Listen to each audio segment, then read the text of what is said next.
There comes a moment in every woman's evolution, a split second of silence where she realizes the enemy was never just the narcissist. It was the contract her shadow wrote for survival. The one that said, I will earn love through self-abandonment. I will mistake chaos for chemistry. I'll call the wound my soulmate. You didn't just attract pain, you participated in its renewal.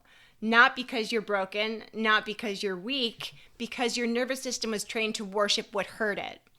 Because unhealed loyalty will have you protecting the person, the story, the dynamic that's burning you alive, just so you don't have to face who you'd be without it. That is a shadow contract, the invisible vow that says, I'll trade my truth for belonging. The agreement your body made before your mind ever had a choice. And the moment you meet it, the moment you stop pretending it's about them and finally name it for what it is, you stop confusing your power for punishment, and that's when it breaks. That is when your sovereignty starts. When you become the woman who no longer negotiates her pain, she alchemizes it. I'm Megan Webster, a trauma-informed strategist and abuse recovery coach, and the woman narcissist hopes to never meet twice. This is the Narcissist's Worst Nightmare podcast, where healing stops being about survival and starts being about sovereignty. This is for you, the woman who's already done the work, the therapy, the boundaries, the detachment, the reflection, and finally steps into her next evolution of discernment.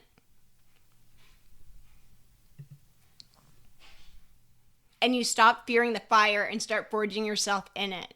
You are ready to date again, to be open, to trust yourself and your magnetism without collapsing back into old patterns. This is the episode that's going to change the game for you.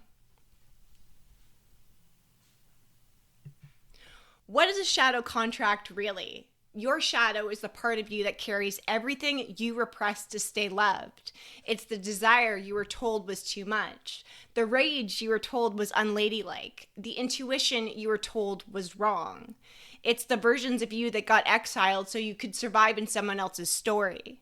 When you were a child and felt tension in the room, your body learned to shrink before the storm hit.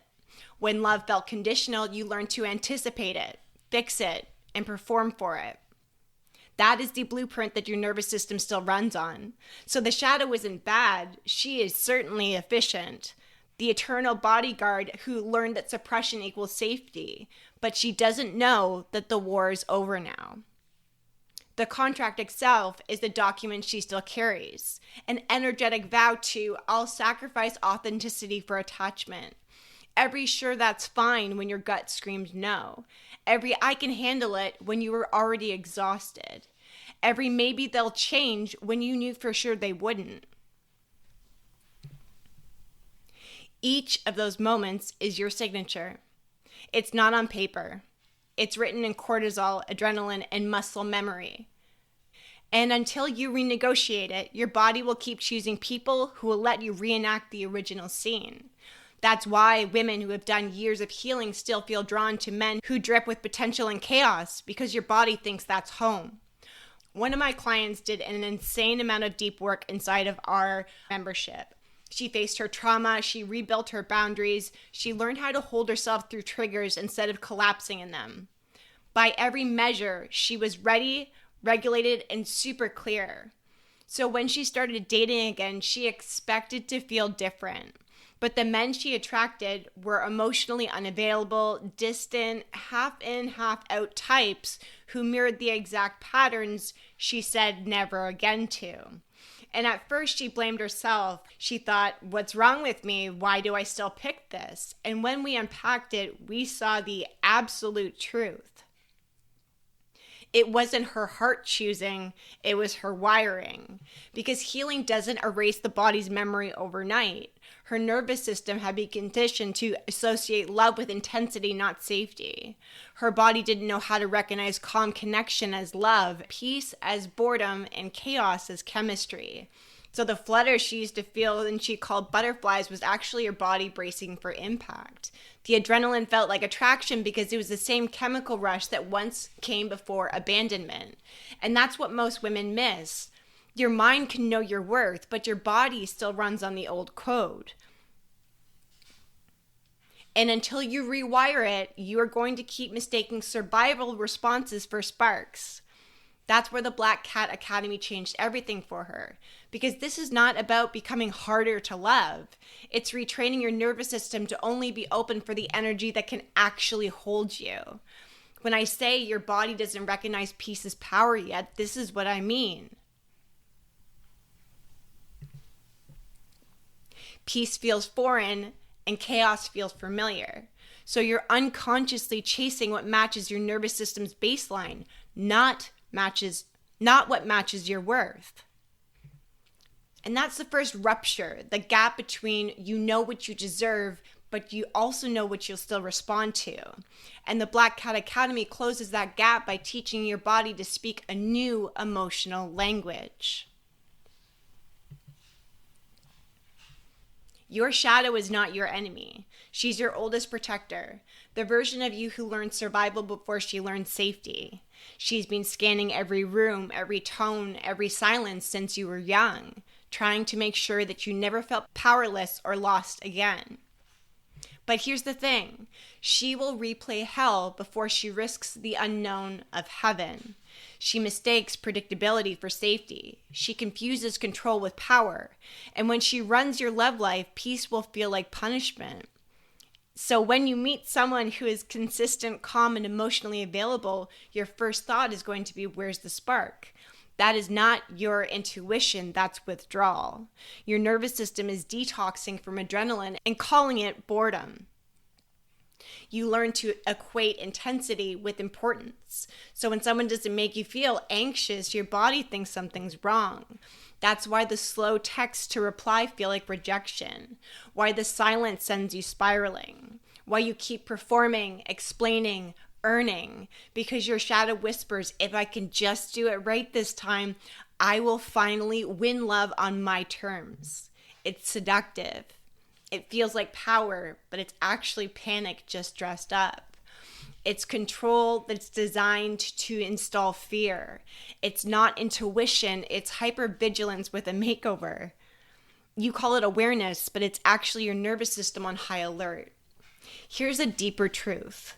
The body is loyal to its first language, which is stress. If you grew up calibrating, peace would often feel like a foreign dialect, and you keep chasing the charge that makes you feel alive when it's really just your trauma saying, I know this rhythm and I've danced here before. It's not that you like bad boys, it's that your chaos confirms your existence. It's the see, I matter because I am fixing something again. That is the invisible labor of trauma, the way survival disguises itself as love. That's the invisible labor of trauma, the way it disguises itself as love. And every time you go back, your body says, see, this pain is proof. But here's where that pattern ends, because we're done mistaking pain for presence, which is why I created Forged in the Fire, Turn Your Scars into Sovereignty. We will be live and raw on October 23rd. This is not a motivational speech. It's not a pep talk. It's a live one-night event designed to take that trauma loop out of your body for good. We burn the old emotional architecture. We unhook the nervous system from chaos. We rebuild safety so powerful it finally feels like home for you. And if you're listening to this right now thinking, I know better, but I still feel hooked, this is going to be your next step. We put the registration link in the comments below. When women say, why do I attract unavailable men? What they're really saying is, why does my body still believe love must be chased? And that's the gap I teach you to close, the one between what you know and what you live. You can read every book, quote every therapist, look up all the things on Instagram and say the affirmations, but until your body believes you're safe in stillness, you will keep reenacting the storm. The work isn't to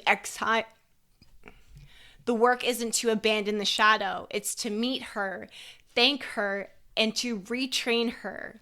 I get it. You kept me alive, but I'm safe. Now you can rest. That is integration. That is discernment. The moment you stop surviving the pattern and you start to rewire it. It's the turning point between self-protection and self-possession, where the woman you used to be hands the mic to the one you're becoming. Shadow work is also not about fixing. It's about facing. You cannot out-logic what was created in survival. You have to feel your way through it. Integration means you stop treating the shadow like a virus to delete and start treating her like a language to translate. You ask her questions instead of condemning her choices. What were you protecting me from? What did you believe would happen if I stopped? Because every destructive pattern is a distorted version of devotion. She was trying to love you through control. That part that overgave, that's your capacity for devotion untrained.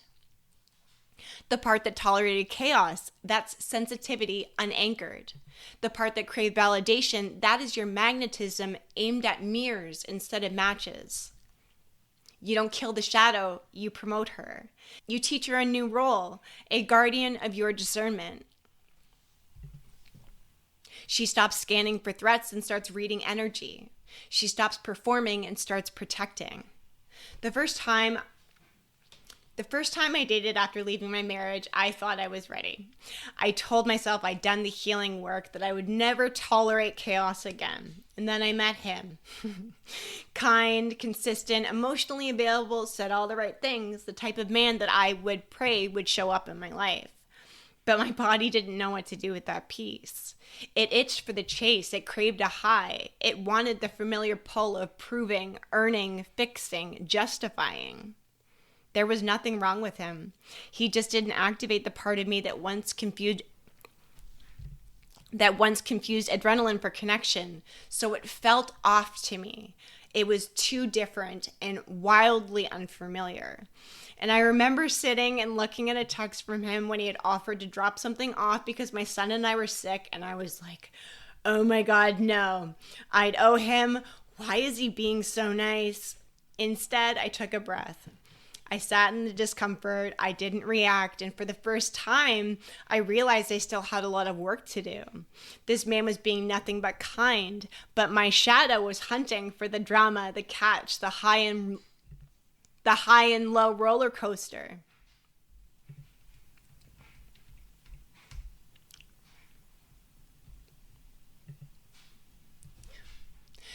But my shadow was still hunting for the drama, the catch, the high and low emotional roller coaster.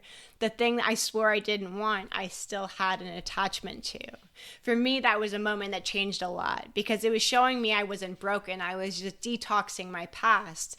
And the antidote wasn't a smaller heart. It was a stronger nervous system.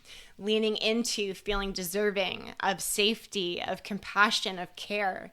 It was so foreign to me that it felt disruptive. And that was the moment that the Black Cat Academy was born. Because women like us, we don't need to love less. We don't need to pull back or stop. We need to stop loving from a place of lack.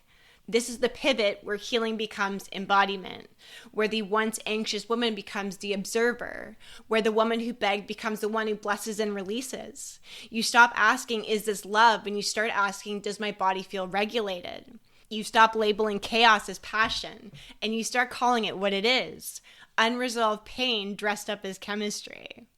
You stop needing to prove your worth through pain, and you start protecting your peace through presence. This is the Black Cat Academy frequency, dark feminine power, velvet and steel boundaries, energy that whispers, I am so safe within myself. Men feel it, the world needs it, and your body can finally exhale. So what does a new contract sound like? I no longer perform for love. I no longer confuse effort with worth. I no longer chase anyone who needs convincing. And here's the part that no one's going to tell you. This is not some big declaration. It's discipline. You will practice it every day. In the pause before you text back. In the silence you don't rush to fill. In the moment you walk away without an explanation. You let the fire teach you patience. You let the stillness teach you strength. And you let your shadow teach you power. Because you're not waiting for closure anymore. You are creating it. You're not chasing potential, you're choosing peace. You're not begging to be seen, you embody visibility. The woman who used to panic in silence now sits in it like a throne. The woman who used to beg for closure now creates it with her own standards. The woman who once feared her power now realizes it was never the fire that burned her. It was staying where she had already turned to ash. She doesn't need to announce her boundaries anymore. Her energy makes them clear. She does not explain her standards. She is the standard. And she doesn't fight for respect. She walks in it. This is why Forged in the Fire matters. It is not a metaphor, it is an invitation. October 23rd, live event, one night designed to burn the old vows out of your body so you can finally live the new contract that you've written. It's where the emotional noise quiets and your clarity gets loud.